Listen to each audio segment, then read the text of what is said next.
it's your girl Adeola.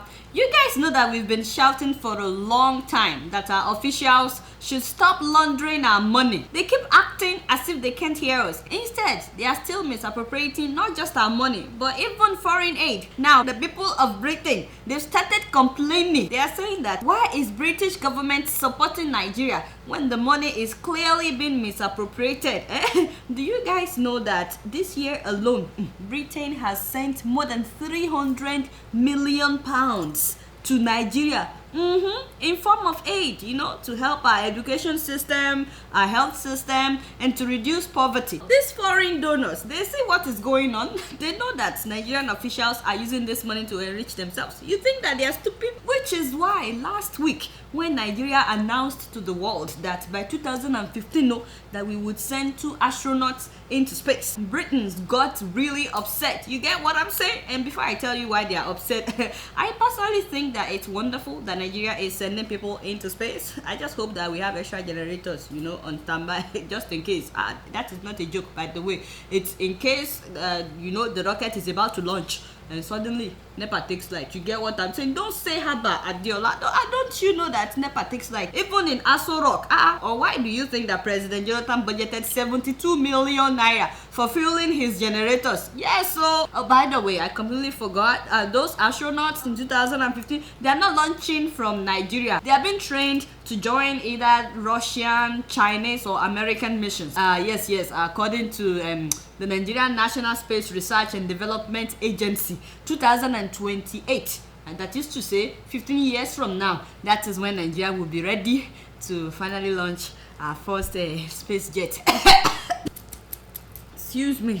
At least we can be sure that by then, we should have stable electricity. 2028. Go and write it down.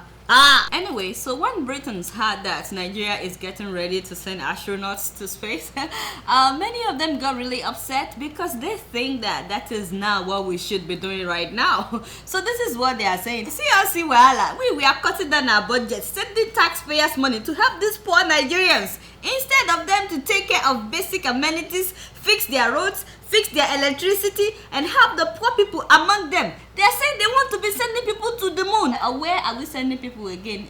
I don't even know. Why are we still sending them aid? By the way, we see all their politicians that come here buying expensive houses, driving expensive cars. These people don't need our money. That was not their exact words or accent, but you get the gist. Yes, I mean, I don't think that the UK should be telling Nigeria what to do if Nigeria wants to send out astronauts, but at the same time, I totally agree with the fact that Nigeria has a misplaced priority syndrome. Why don't we take care of things down here before we start to poke nose into outer space? The other day, we launched one satellite. The thing just vamoosed. When it got into space, it became a parasite. That thing was causing traffic jam for other satellites in space. Everybody else lost signal. Nobody could hear anything. They had to shoot the thing down for us. Why don't we start small now? At least, let's get the satellite thing right. Ghana was not afraid of starting small. You know that this year, they started with balloons. Yes, they started with balloons. The yellow balloon is the jet. That is the space jet. And the thing underneath the balloon, that is the satellite. I'm sure that this is very affordable and cost effective, and I don't see this thing causing any traffic jam in space. Do you? Nigerian people, do well. I'm not making fun of you guys at all. No. I'm just trying to make a point. For Nigerians, we like to do things big. The other day too, our vice president, Namadi Sambo, was saying on national TV that Nigeria will soon start producing aircrafts. I was like, what? I said the devil is a liar. We've not been able to fix electricity. Common electricity. These people are telling us stories. Now suddenly we are jumping to manufacturing aircraft. For where? Back to what I was saying, no Jare.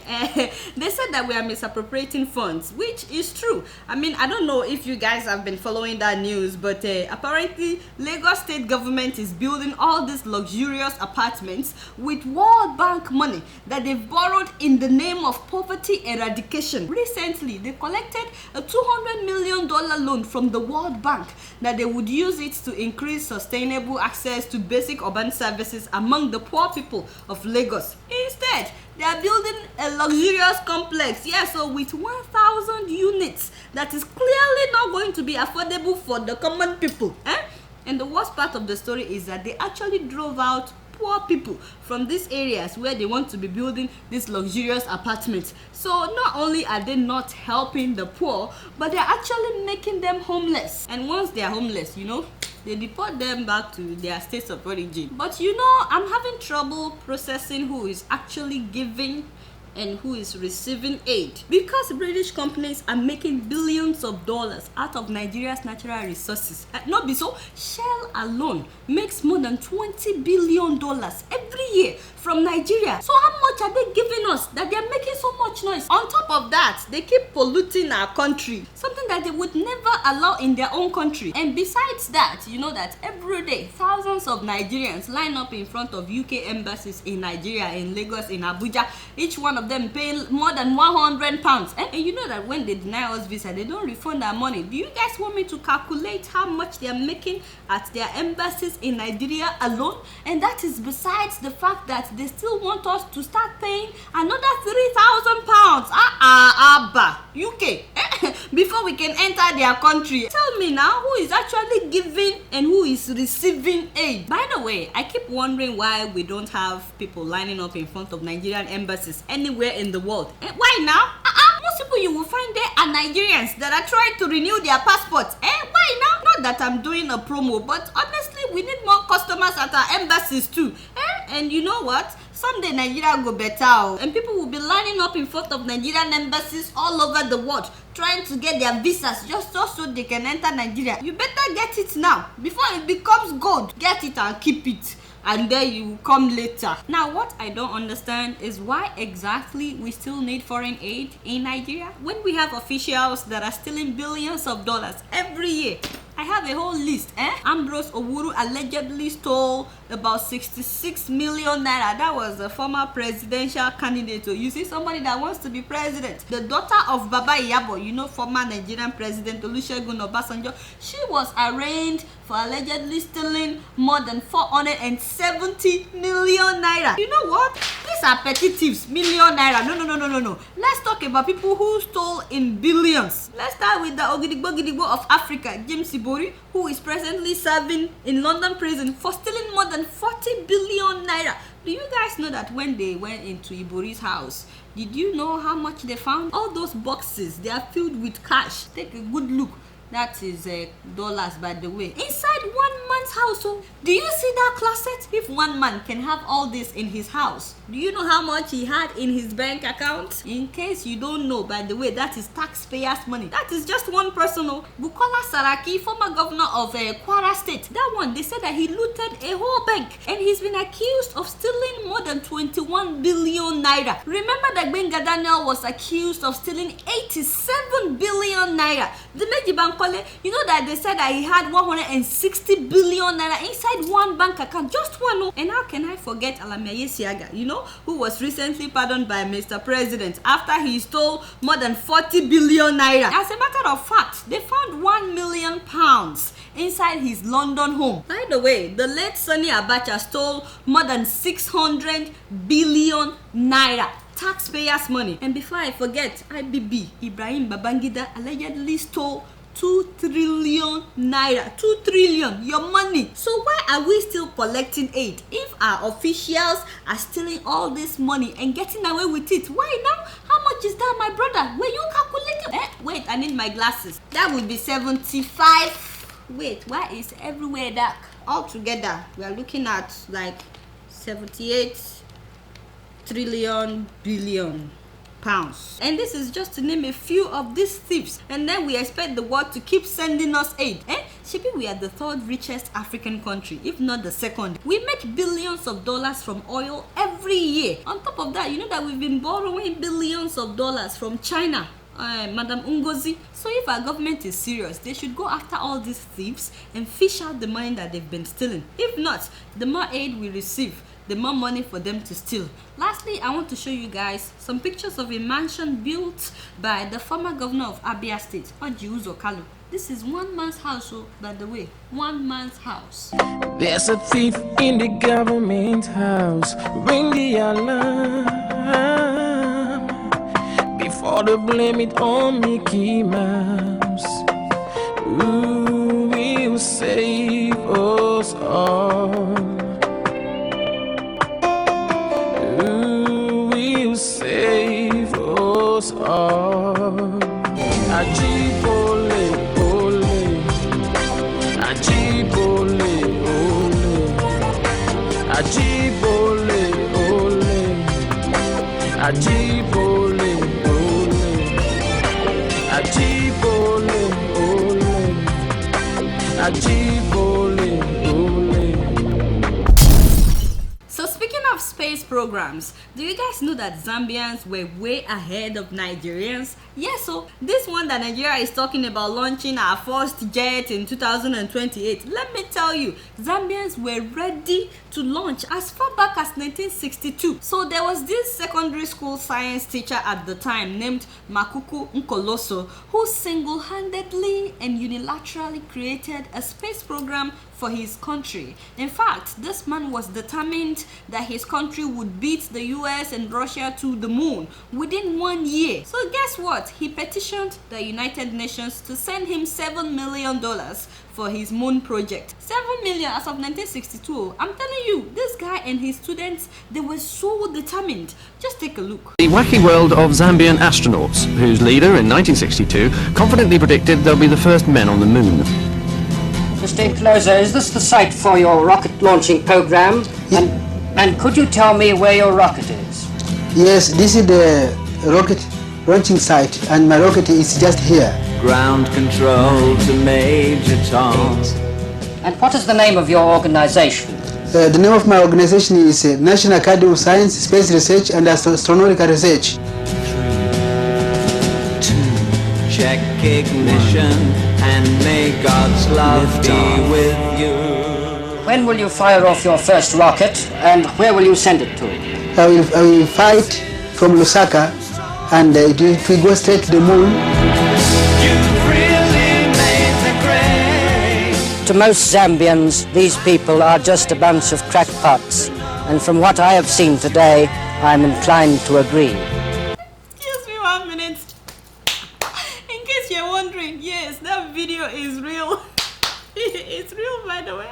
Needless to say, the UN did not give him the money. It's very sad, right?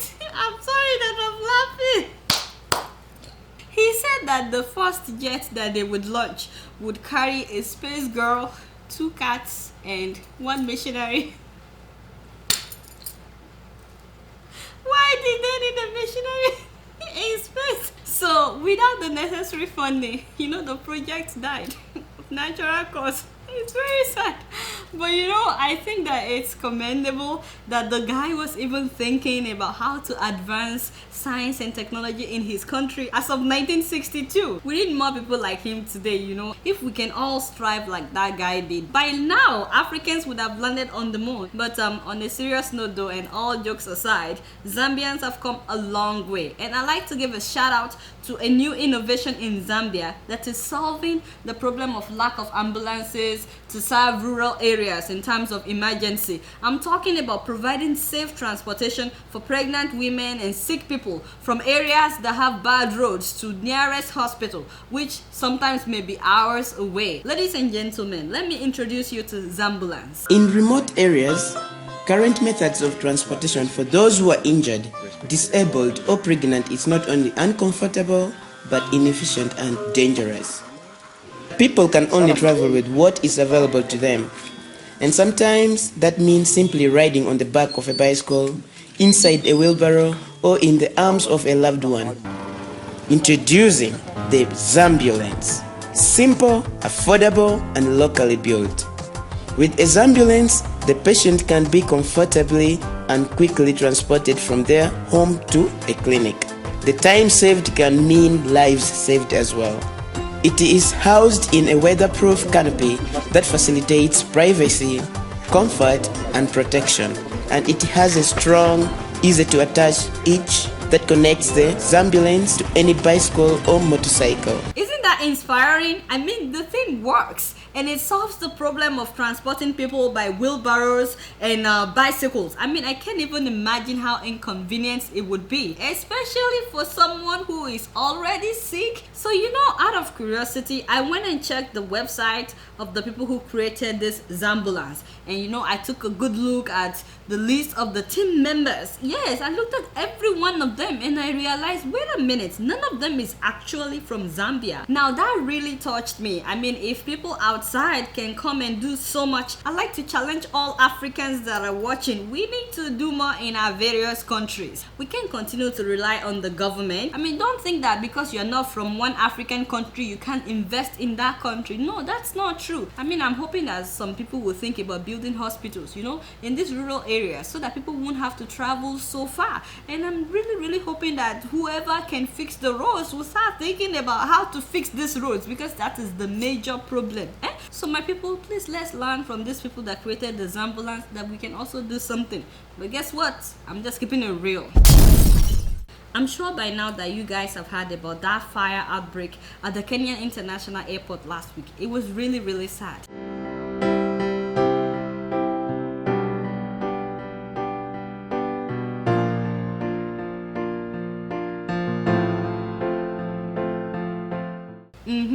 Now, can you imagine that in the midst of such tragedy, while everybody was running up and down trying to save their properties and make it out alive? I mean, that usually there's a lot of shops and banks and restaurants inside the airport, right? Yeah. So in the midst of such unfortunate incidents, some firefighters were looting the place. Can you believe that? Instead of them putting out fire, they went after ATM machines. Their eyes got big as soon as they saw those ATM machines. They were taking half-scotch cash. Not just the firefighters, so even some policemen that were on guard at the airport, and GSU officer, or what do they call them, and even the soldiers that arrived first at the scene. Can you imagine? I mean, how low can we stoop in Africa? These guys went after electronics. They went after, cell phones, carrying bags of cell phones, trying to hide it instead of them putting out fire. No wonder there has been several reports that the emergency response to the fire was really slow and inadequate. Right now, 7 of them have been arrested, and it's not that they are the only ones, that were involved,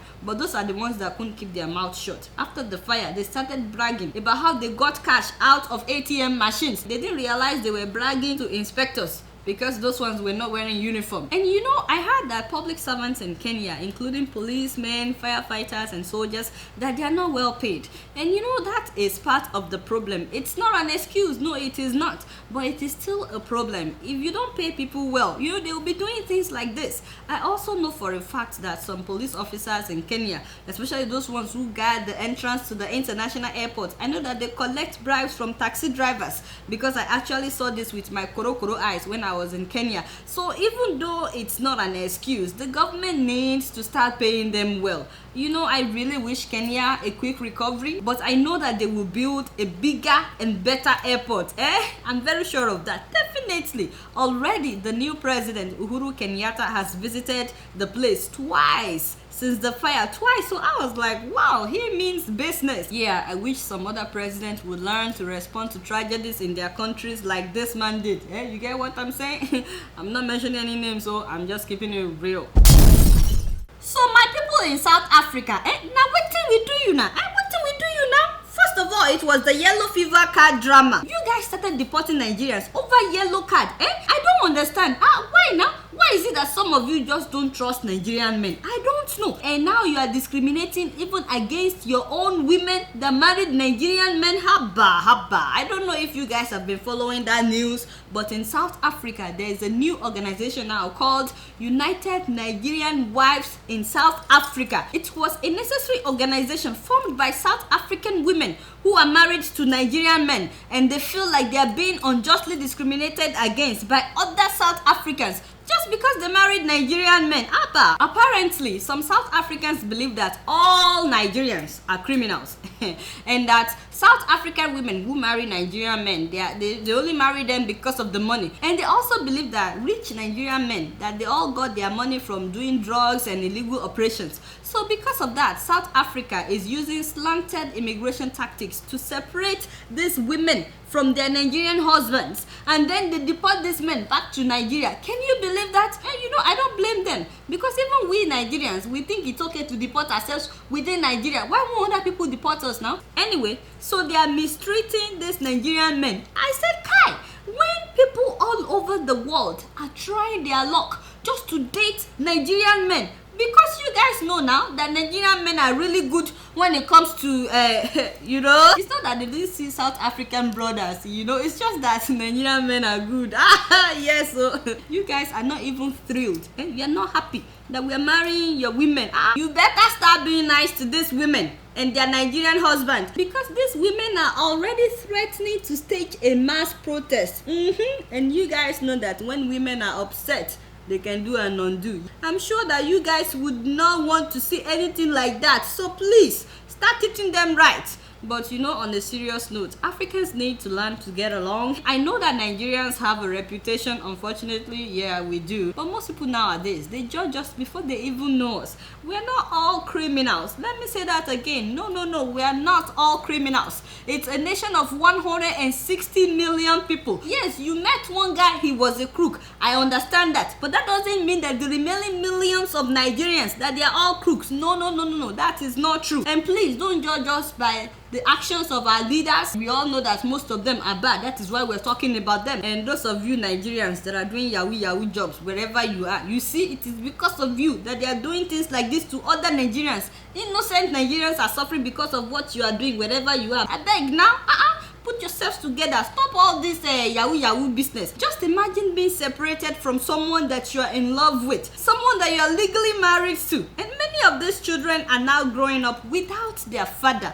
What? Just because he's a Nigerian? Can you imagine? And to think that Nigerians helped South Africans during apartheid, and you know, we stood by South Africa. Remember that time now? Because of them, we nationalized the British Petroleum. We even led a boycott of the 1978 games in protest of New Zealand's sporting contact with apartheid South Africa. We mobilized our diplomatic influence. We led majority of the Commonwealth countries to boycott these Commonwealth games as a show of solidarity to South Africa. I mean, have you forgotten? And that was when the whole world took notice and the struggle for the liberation of South Africa accelerated.